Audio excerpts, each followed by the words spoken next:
Selamat malam semuanya saja. Assalamualaikum warahmatullahi wabarakatuh.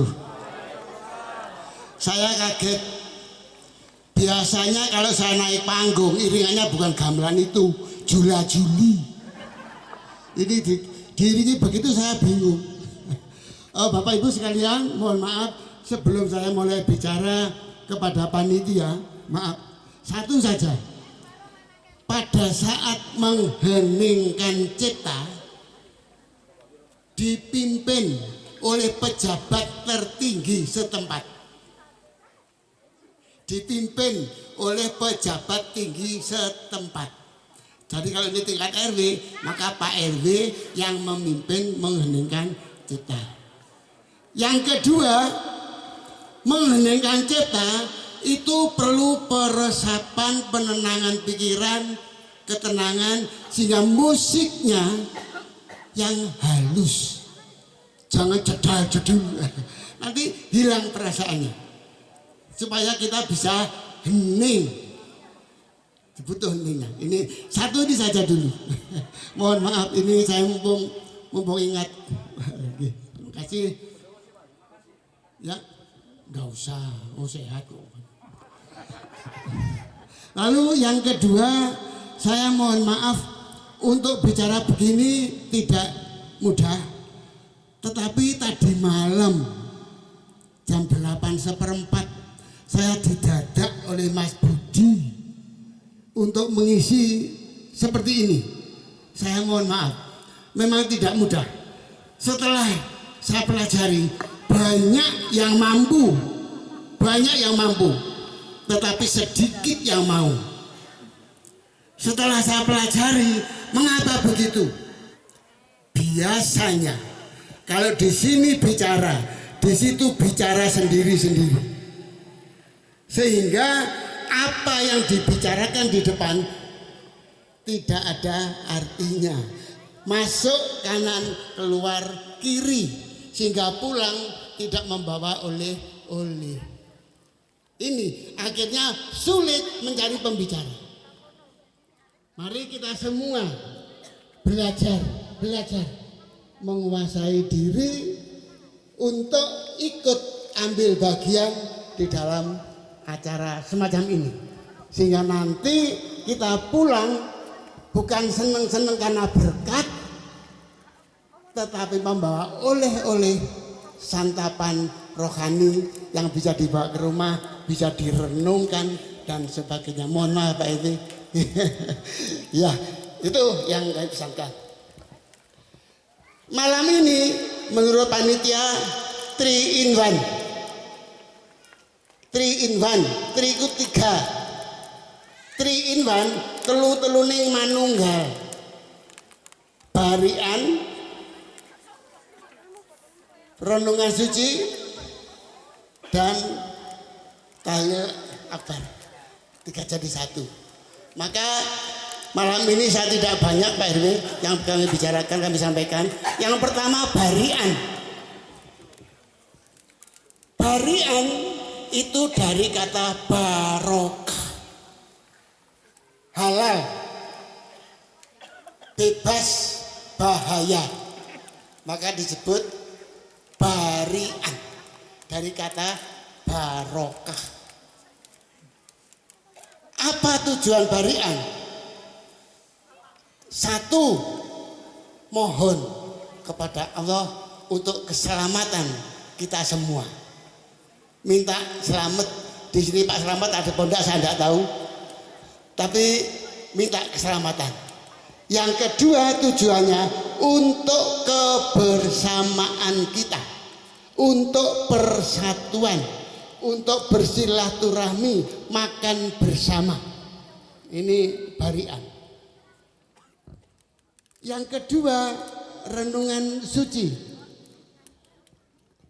Kita diajak semua merenungkan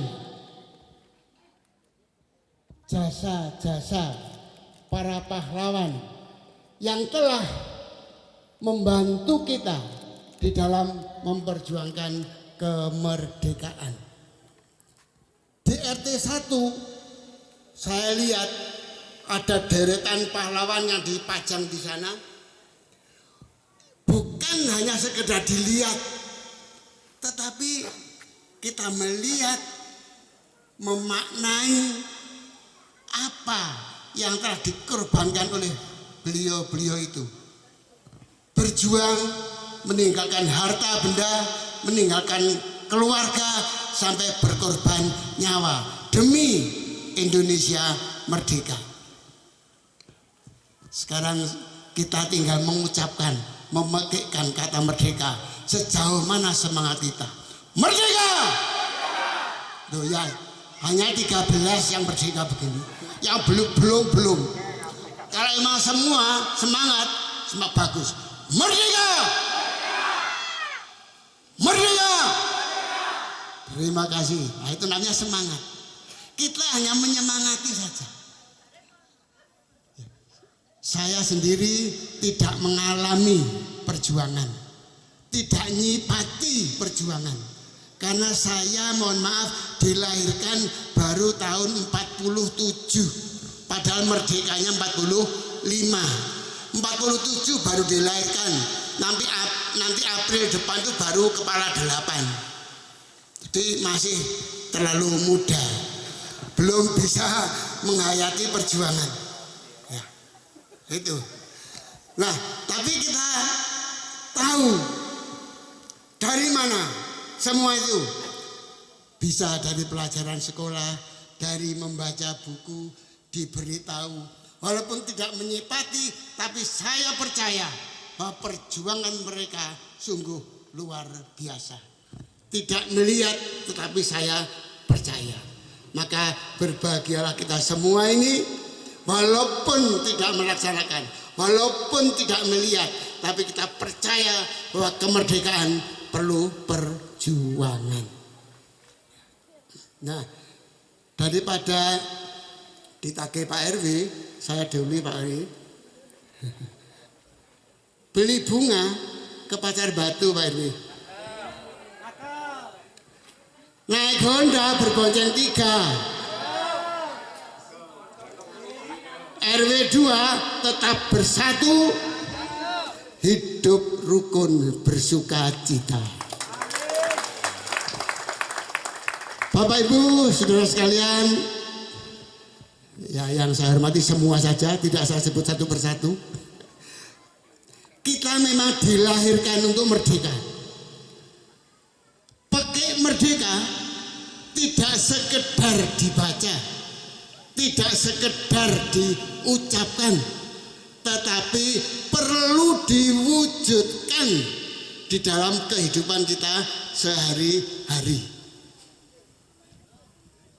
Mengucapkan gampang, merdeka, merdeka, tetapi bagaimana sikap kita sehari-hari dalam mewujudkan kemerdekaan itu? Kita lihat fenomena-fenomena yang ada. Suatu daerah mendirikan tempat ibadah di demo, digagalkan. Ada melaksanakan ibadah, didatangi, dibubarkan.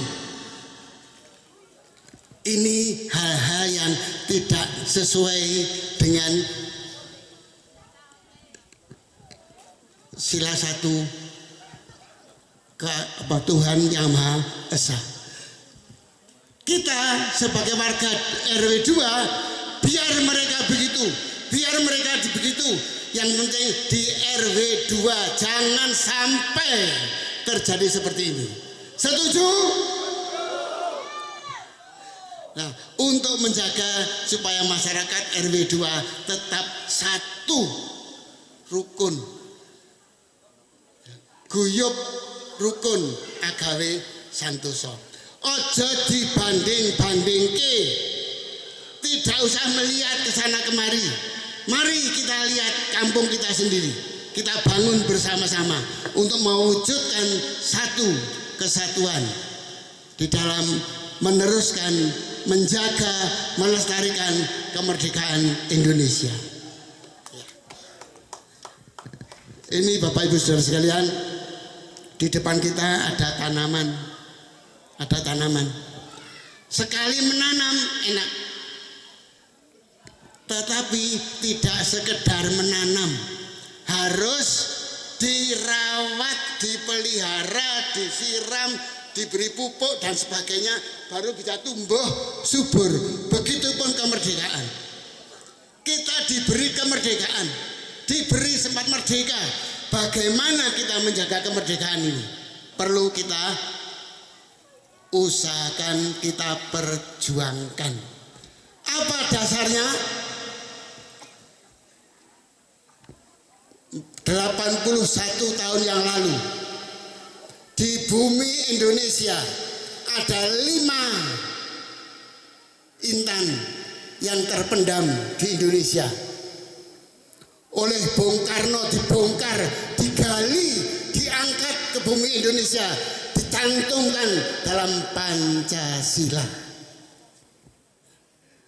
Hanya harapan kami, Pancasila jangan sekedar sebagai hiasan di rumah, di instansi, di kantor. Jangan hanya sekedar diucapkan, yang setiap kali upacara diucapkan, dibacakan, tetapi dalam hidup sehari-hari ini perlu diwujudkan. Semua sila. Satu, ketuhanan yang Maha Esa. Mari kita jaga bersama. Kedua, kemanusiaan yang adil dan beradab. Kita menjaga tenggang rasa, perasaan sesama. Ketiga, persatuan Indonesia. Keempat, kerakyatan yang dipimpin oleh hikmat kebijaksanaan dalam permusyawaratan perwakilan. Kelima, keadilan sosial bagi seluruh rakyat Indonesia. RW 2 punya banyak potensi. Ada KJB, ada Glodak Gladuk, ada lagi Karupa.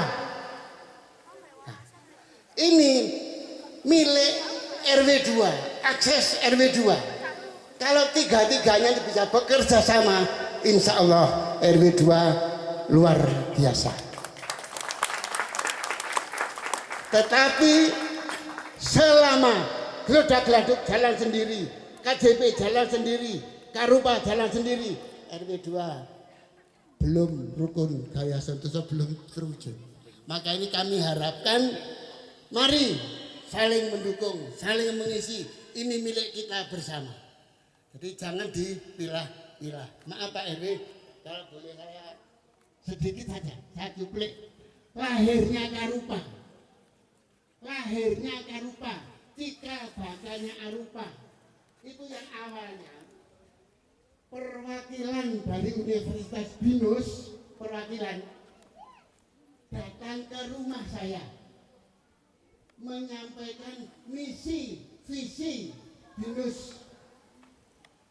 Kemudian saya nilai visi misi itu positif. Maka visi misi yang positif ini saya sampaikan kepada Bapak Ketua RW, saya sampaikan ketemu lalu di ini. Pak RW menyambut secara positif ini sehingga terwujudlah Karupa yang sekarang ini. Sudah 2 kali mengadakan pameran dan sudah berhasil, tinggal menunggu selanjutnya. Hanya sepele, kumpulkan tutup botol.